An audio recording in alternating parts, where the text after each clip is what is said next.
இந்த வீடியோ பார்த்துருக்க எல்லாருக்கும் வணக்கம். இந்த வீடியோவில் என்ன பார்க்க போகிறோம் அப்படின்னு பார்த்தீங்கன்னா, உங்களோட சைட்டு ஒரு சில நேரத்தில் பார்த்தீங்கன்னா, இந்த மாதிரி தான் வரும். உங்களோட வெப்சைட்டு பார்த்தீங்கன்னா, இந்த மாதிரி தான் ஒரு எரர் வரும். ஒரு கனெக்ஷன்ஸ் நாட் ப்ரைவேட் அப்படின்னு வரும். அதாவது நம்மளோட சைட்டு ஒர்க் ஆகாது. இந்த மாதிரி ப்ராப்ளம் வந்துச்சுன்னா நம்மளோட சைட்டு ஒர்க் ஆகாது. மேலே பார்த்தீங்கன்னா உங்களுக்கு எரர் காட்டும். ரெட் கலரில் பார்த்தீங்கன்னா நாட் செக்யூர்டுன்னு வரும். அப்புறம் பார்த்தீங்கன்னா இந்த www அதுக்கு முன்னாடி உள்ள அந்த HTTPS அந்த இது எனபிளில் இருக்காது. இதனால தான் அந்த எரர் சேம் வரும்.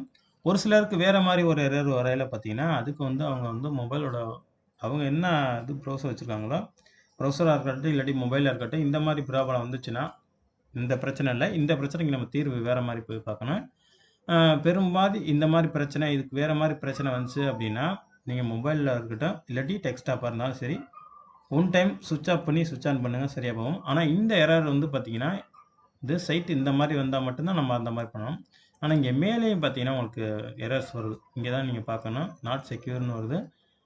HTTPS அப்படின்னுங்கிறது அந்த HTTPS எனபிளில் இல்லை அப்படிங்கிறத அந்த இடத்துல நம்ம புரிஞ்சுக்கணும்.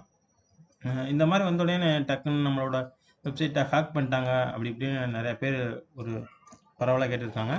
என்கிட்ட கேட்டவர் கூட நான் இந்த பதில் சொன்னேன். ஆனால் வந்து அவருக்கு புரியல. எனக்கு ஒரு வீடியோவாக எடுத்து போடுங்க அப்படின்னு சொல்லியிருந்தாரு. அதனால தான் இந்த வீடியோ. இது எப்படி நீங்கள் சரி பண்ணுறது அப்படிங்கிறத நம்மளோட நீங்கள் பிளாகர் வெப்சைட் வச்சுருந்தாலும் சரி, வேர்ட்பிரஸ் வச்சுருந்தாலும் சரி, இது பார்த்தீங்கன்னா இந்த ப்ராப்ளம் காமனாக வர்றது இந்த சைட் வந்து பிளாகரில் இருக்குது. அதாவது வந்து பார்த்தீங்கன்னா இந்த சைட் வந்து பிளாகரில் இருக்குது. பிளாகரில் வந்ததுக்கப்புறம் இந்த இடத்துல செட்டிங்ஸுங்கிற ஓப்பன் பண்ணிடுங்க. செட்டிங்ஸ் கீழே வந்துட்டீங்க அப்படின்னா இந்த இடத்துல HTTPSன்னு இருக்கும், இல்லைன்னா அவைலபிலிட்டின்னு இருக்கும். இந்த கீழே ஸ்டேட்டஸ் பாருங்கள். ஸ்டேட்டஸ் வந்து ஃபெயில்டு, இந்த இடத்துல ஃபெயில்டுன்னு இருக்குது. ஃபெயில்டுன்னு இருக்கும்போது உங்களுக்கு சைட்டு ஒர்க் ஆகாது. அதனால் என்ன செய்யணும், நீங்கள் மறுபடியும் இதை ஒரு டைம் ஆஃப் பண்ணிட்டு ஆன் பண்ணி விட்டுருங்க.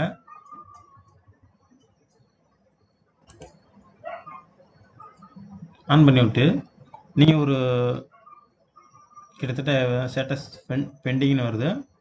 இந்த இடத்துல பார்த்தீங்கன்னா ஒரு ஆஃப் அன் ஹவர் 1 ஹவர் கூட ஆகலாம். நீங்கள் வேர்ட்பிரஸ் வச்சுருந்தீங்க அப்படின்னா நீங்கள் பிளாகரில் இது மாதிரி பார்க்க முடியாது. வேர்ட்பிரஸில் பார்த்தீங்கன்னா நீங்கள் வந்து அந்த யார்கிட்ட நீங்கள் ஹோஸ்டிங் வாங்கியிருந்தீங்களோ அந்த ப்ரொவைடர்கிட்ட பார்த்தீங்கன்னா இந்த HTTPS அதாவது SSL சர்டிஃபிகேஷன் நம்ம சொல்லுவோம், அதை நீங்கள் எனபிளில் இருக்கான்னு பார்த்துங்க. இல்லாட்டி ஒரு சில நேரத்தில் வந்து நீங்கள் சேட் பண்ணி அவங்கள்ட்ட வாங்குற மாதிரி இருக்கும்.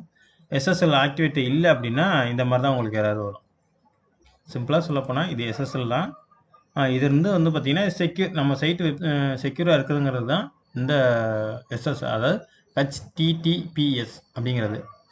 மித்தது பார்த்தீங்கன்னா நம்மளோட டொமைன் நேம், இது நம்ம டொமைன் நேமு. இந்த HTTPSங்கிறது நம்மளோட சைட்டு வந்து இதே HTTPன்னு வந்துச்சுன்னா நம்ம சைட் வந்து செக்யூர் இல்லை அப்படிங்கிறது. அதாவது செக்யூர் இல்லைன்னா நம்ம சைட்டில் கிரெடிட் கார்டோ டெபிட் கார்டோ எது கொடுத்தாலும் அவங்க அந்த டேட்டாவை எடுத்துக்குவாங்க அப்படிங்கிறதுக்கு அர்த்தம். அது HTTPS அப்படின்னா நீங்கள் தாராளமாக நீங்கள் இதில் பயப்படாமல் என்ட்ரு பண்ணிக்கலாம் அப்படிங்கிறது தான் இதோட கான்செப்ட். இது HTTP அப்படின்லாம் பார்த்தீங்கன்னா நிறையா அது பெரிய லென்த்தாக போயிடும். அவ்வளோதான். இந்த வீடியோ பிடிச்சிருந்தால் லைக் பண்ணுங்கள், ஷேர் பண்ணுங்கள். உங்களோட பிளாகர் செட்டிங்ஸில் வேர்ட்பிரஸில் இந்த HTTPS அவைலபிளில் இருக்கான்னு பார்த்துங்க. அவைலபிளில் மட்டும் இருந்தால் மட்டும்தான் இது ஒர்க் ஆகும். அவைலபிளில் இல்லை அப்படின்னா இந்த மாதிரி தான் உங்களுக்கு ஸ்டேட்டஸ் இருக்கும். ஒன் டைம் உங்களுக்கு இதே மாதிரி பிரச்சனை வந்துச்சுன்னா நீங்கள் வந்து பார்த்தீங்கன்னா இதை ஆஃப் பண்ணி ஆன் பண்ணுங்கள். அதுலேயே உங்களுக்கு போதுமாக வந்துடும். கொஞ்சம் லேட் ஆகும். இது பார்த்தீங்கன்னா இப்போ பெண்டிங்கில் இருக்குது. இது மாதிரி எனபிள் பண்ணிவிட்டு ஒரு டைம் ரீஃப்ரெஷ் பண்ணுங்கள். ரெஃப்ரெஷ் பண்ணினீங்க மட்டும்தான் அது நமக்கு ஸ்டேட்டஸ் கரெக்டாக காட்டும். ரெஃப்ரெஷ் பண்ணாமல் எப்படியே வச்சுருந்தீங்கன்னா அப்படியே இருக்கும்.